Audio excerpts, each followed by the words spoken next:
Ontem eu fiz um vídeo aqui sobre o depoimento da Virgínia Fonseca na CPI das bets. Como eu falei ontem aqui, você tem agora essa situação no Brasil, né, que são casas de aposta online, jogos, né, plataformas, aplicativos de apostas, e que muita gente tem perdido dinheiro nisso, né? E não são pessoas ricas, não são milionários, são trabalhadores que estão se vendo endividados por causa desses jogos, né, dessas apostas. E aí agora o Congresso está fazendo, né, essa CPI para investigar ali, além, né, do impacto na sociedade, mas também algum tipo de irregularidade, algum tipo de ilegalidade nesse esquema aí. E aí ontem quem esteve lá foi o Rico Melquiades, que é um influenciador, um dos muitos, né, que vão ser interrogados lá. E aí ele foi questionado, né, sobre se ele não percebia, né, algum tipo de, sei lá, de algum tipo de abuso em relação aos seguidores dele ao fazer a divulgação dessas bets, né? Eu quero ver com vocês aqui 2 vídeos no qual ele se manifesta sobre isso e pensarmos algumas coisas além da CPI também. Vamos ouvir os vídeos, depois eu quero falar com vocês sobre isso. Por que o senhor disse que ficou traumatizado com a situação? Eu pergunto, por que o senhor continuou a promover casas de apostas nas redes sociais? Porque vocês do Congresso aprovaram a lei, então eu estou dentro da lei e estou fazendo o que vocês do Congresso aprovaram. Essa foi a primeira resposta dele, e vamos ver a segunda resposta, que tem a ver com isso também, né, sobre legalidade e moralidade. Exigir de você é fruto de tudo isso, você é um jovem fruto de tudo isso, mas um dia você vai olhar para trás e você vai entender as nossas preocupações com a criança e com a adolescente. Mas a senhora também entende que se a gente divulga é porque vocês do Congresso... É por isso que a gente vai tomar uma decisão. É urgente isso, tá, Luiz? A gente vai ter que parar como detalhe, Congresso Luiz, e retomar essa decisão. Não, mas perdão, eu entendi a colocação dele, né? Preste atenção, com todo respeito ao senhor, o senhor está protegido legalmente. Uhum. Mas nem tudo que é legal é moral. Então, o senhor tem um livre-arbítrio também de perceber, como ontem a Virgínia disse, realmente eu vi dados aqui que eu não sabia, de suicídio, de perda de família, de perda de emprego. Ela disse que ia pensar, como a senadora Damares colocou, né? O senhor é fruto dessa geração. Mas o senhor tem o seu livre-arbítrio. Se o senhor quiser chegar agora e dizer, eu não vou fazer isso, porque eu entendi que eu estou empurrando uma pessoa no abismo aqui, que ela vai se endividar, que esse é um dinheiro maldito. Aí o senhor toma a decisão. O senhor hoje está sendo muito importante, no meu ponto de vista, para todos nós, de aprendizado essa CPI, esses dados. Então, não é só jogar a culpa no Congresso, que tem culpa, e eu quero deixar claro, eu votei contra. Isso, senadora Damares foi outra, senador Exalci também votou contra. Mas essa questão do livre-arbítrio o senhor tem também, o senhor pode chegar e tomar uma decisão. Então não é só uma questão do Congresso, é da sociedade em si, mas nós vamos proibir, com a graça de Deus nós vamos proibir. Então, a primeira coisa que a gente tem que entender aqui é que o argumento usado pelo Rico de que é legal, e vocês legalizaram isso, né? O Congresso legalizou isso, então não estou fazendo nada de ilegal, não é um argumento ruim. Não é um argumento ruim, porque, ele está operando supostamente dentro das margens da lei. A gente vai ver que o negócio talvez não seja bem assim adiante, mas o argumento dele não é ruim. Porque é isso. Você tem leis que regem na sociedade, leis que estabelecem códigos aceitáveis de conduta, e se você está operando dentro da lei, pode não ser moral, como diz ali o senador, mas é legal. Então, assim, o argumento dele não é ruim. Até porque se for atribuir aqui responsabilidade sobre isso, né, daí você teria lá, 4/5 de responsabilidade para o Congresso, que aprovou uma lei que legaliza os jogos online no Brasil, e 1/5 disso para os influenciadores que estão ganhando muito dinheiro com isso. Então, assim, eu não acho que, como eu falei, seja muito ruim o argumento dele. Então, assim, até porque a lei, geralmente, ela pode ser um reflexo da moralidade de uma sociedade, ou seja, ela legaliza práticas que são consideradas como aceitáveis, comportamentais ou relacionais, e muitas vezes a lei adianta. São questões que estão sendo debatidas, mas que ainda não são um consenso na sociedade, que ainda não são aprovadas pela maioria, mas, as leis avançam certas conquistas, né? Aqui vale recomendar para vocês, mais uma vez, já fiz anteriormente, mas vale recomendar a série documental chamada Amend.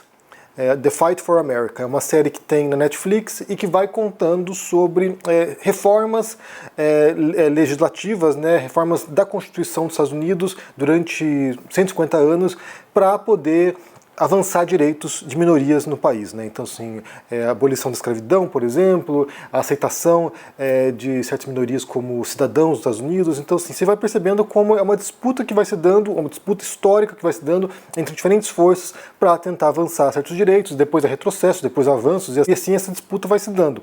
Então, não há dúvida de que muitas vezes a lei avança o tempo, né? Ela vai conceder um direito, ela vai proteger um grupo que a sociedade inteira não aceita ainda como, legítimo, mas a lei avança. Ou em muitos casos pode retroceder. Eu me imagino que nesse caso das bets ali, aceitar os jogos online foi um retrocesso, porque é algo que vicia, algo que destrói famílias, que prejudica as famílias. Então, assim, a legalidade é um ponto importante para você poder, inclusive, nortear os seus comportamentos, embora nem sempre seja moral. E aí o que é moral também é muito questionável, né? Também é muito relacional, porque aquilo que é moral hoje talvez não fosse moral 50 anos atrás, talvez não fosse moral 200 anos atrás. Então, os nossos comportamentos eles são norteados também por padrões que vão se alterando historicamente. Por exemplo, sei lá, vamos supor aqui, 70 anos atrás, ninguém via muitos dilemas em relação à propaganda de tabaco, sabe? Empresas multimilionárias, sei lá, Philip Morris divulgando cigarro por aí na televisão, sabe? E horário que crianças assistiam. Então, assim, não era uma questão que afligia as pessoas, mas com o tempo, na medida que começam a surgir pesquisas médicas e mostrando os riscos de câncer de pulmão, sabe? Inclusive o fumo passivo, né? Então, isso passa a tornar uma questão de saúde pública e as pessoas se indagam sobre isso e isso vai levando a restrições em relação à publicidade de cigarro, por exemplo. Então, e aí entra uma outra questão também que eu acho que é importante te mencionar, porque isso aqui vai inclusive chegar lá no discurso dos ANCAPs, né, ou dos ultraliberais, é se o Estado tem o direito de restringir inclusive comportamentos que nos auto-prejudicam. Então, assim, o Estado tem que proteger os cidadãos de si próprios, né? Como se nós não pudéssemos racionalmente avaliar as possibilidades e agir de maneira consciente. E aí eu acho que não só pode, como faz muitas vezes, né? Um exemplo clássico é o cinto de segurança. O cinto de segurança é uma decisão, é uma lei que te protege de si próprio, né? Você poderia andar sem cinto de segurança por aí e morrer no acidente, mas eles consideraram que isso aqui vai ser um benefício social. Aqui entra inclusive uma questão, né, ética consequencialista. É uma decisão que vai prejudicar alguns que querem andar sem cinto de segurança, mas que vai beneficiar a coletividade, vai beneficiar o todo. Então algumas decisões são assim, algumas decisões são, bem, a gente vai restringir certas liberdades ou certos direitos para que todo mundo se beneficie. Então isso vai pela propaganda também de tabaco, por exemplo.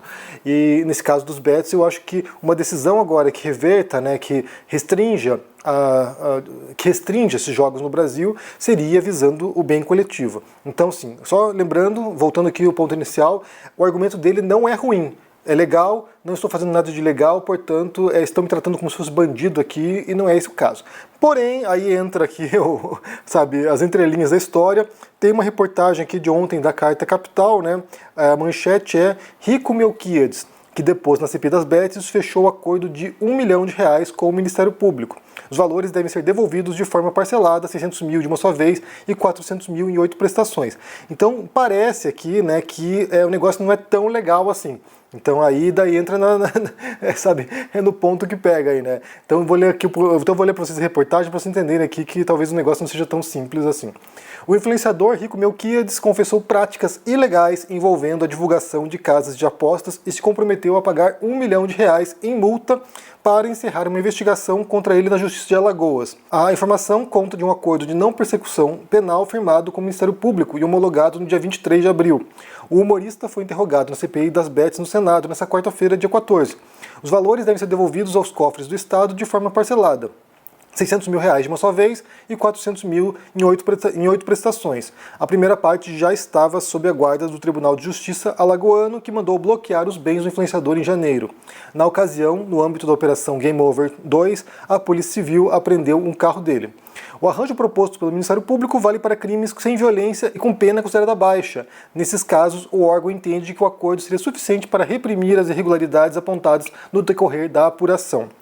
Outros investigados assinaram acordos para encerrar as apurações. É o caso da blogueira Juliana Priscila, também conhecida no mundo digital como Princesa da Favela, que tem mais de 1,2 milhão de seguidores no Instagram e concordou em pagar R$60 mil para se livrar das acusações, conforme sentença da vara criminal do TJ, publicada em 23 de abril. As investigações apontavam que Rico e outros influenciadores integravam uma organização criminosa que incentivava apostas em casas ilegais. Durante o depoimento do CPI, nessa quarta, ele confirmou ter contratos de publicidade com o Betts, mas negou envolvimento direto com plataformas irregulares. Além disso, garantiu sempre alertar os seguidores sobre os riscos da prática. Com mais de 10 milhões de seguidores, Rico se auto-intitula embaixador da 01Bet, casa de apostas que opera no Brasil graças a uma liminar. A empresa foi criada em julho do ano passado pela advogada Deloane Bezerra para explorar o mercado de apostas online no Brasil, mas depois passou ao comando de um empresário piauense com relações com o mundo das bets. O influenciador foi chamado a depor pela relatora da CPI das bets, Soraya Tronic. Sua presença nessa comissão é essencial para compreender como se estruturam as campanhas de divulgação de jogos ilegais, quais são os vínculos entre influenciadores e essas plataformas, e de que forma tais práticas impactaram negativamente a sociedade, em especial os grupos vulneráveis, disse a senadora. Então, assim, ele reclamou do tratamento que ele sofreu lá durante o depoimento dele, né, comparando com a participação da Virgínia, que foram muito mais complacentes com ela, muito mais gentis com ela. Então, me parece que a história aqui não é bem essa, né? Então, assim, o argumento... o que eu estou fazendo é legal e vocês estão me tratando como bandido, é um bom argumento, mas talvez o caso seja, mas talvez o buraco seja mais embaixo. Então, assim, ele já tem um acordo ali com o MP, então, assim, me parece que o negócio não é bem assim, não é bem operando na legalidade. Então, assim, aqui a gente está falando de um caso que está sendo investigado e já está lá com acordo, né? Então, aí o argumento não funciona. O argumento só funciona se você realmente está operando na legalidade, né? Então é isso. Eu quero ouvir de vocês o que vocês pensam sobre essa história aí das bets, né? Como é que vocês entendem isso? Como é que vocês entendem também essa fronteira entre legal e moral, né? Porque nem sempre é muito nítido também. Muitas vezes aquilo que a gente entende que é moral realmente opera umas franjas muito estranhas, né? Que vão levando à interpretação de que é um comportamento antiético. Isso também varia historicamente, como eu falei, então assim, não é tão preto no branco o negócio, mas nesse caso das bets a gente tem visto as consequências desastrosas para as pessoas, né? Então, assim, vale sim refletir sobre isso, vale sim advertir contra isso, e muita gente entendia os riscos disso já anteriormente e já se recusava a fazer esse tipo de campanha, já, sabe, enfrentava isso, né? Inclusive eu me recordo, tempos atrás, o ICL foi um dos primeiros canais aí que já encampou esse enfrentamento às bets, demonstrando os riscos disso. Então, vale sim compreender a dimensão desse caso e é isso, né? E esperar que haja uma reversão nesse caso aqui de autorizações de bets operarem no Brasil, porque isso tem prejudicado muitas famílias. Diga o que vocês pensam aqui no comentário, deixe o joinha, se inscreva no canal aqui ativando o sininho, isso é muito importante para ajudar aqui no engajamento, se torne um membro ou apoiador para dar uma força, e só lembrando que nesse mês de maio, no dia 17 de maio, estaremos eu e Carolina Arcari no Rio de Janeiro, na Livraria Travessa de Ipanema, para lançarmos o livro Beijos. Será às 16 horas. Para quem quiser participar, estar presente lá, vá no link na descrição desse vídeo aqui e assegure a sua participação. É de graça, mas tem entradas limitadas. Então vá lá e a gente espera você nos próximos dias. Então um forte abraço para ti, se cuide por aí e até mais. Tchau! Por que as elites odeiam tanto o povo brasileiro? Segundo essas elites, as cidades de fora são sempre as melhores, as pessoas lá são mais educadas, honestas, bonitas. Cidade boa é Miami, comida e cultura de valor só na Europa.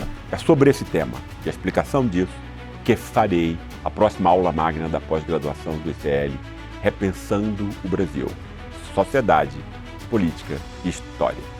A aula Por que as elites odeiam o povo brasileiro será no dia 15 de maio, na quinta-feira, às 20 horas. É uma aula de graça e aberta ao público. Uma oportunidade única para você conhecer essa pós que é revolucionária. Participe desse momento especial com o ICL e a FESP São Paulo.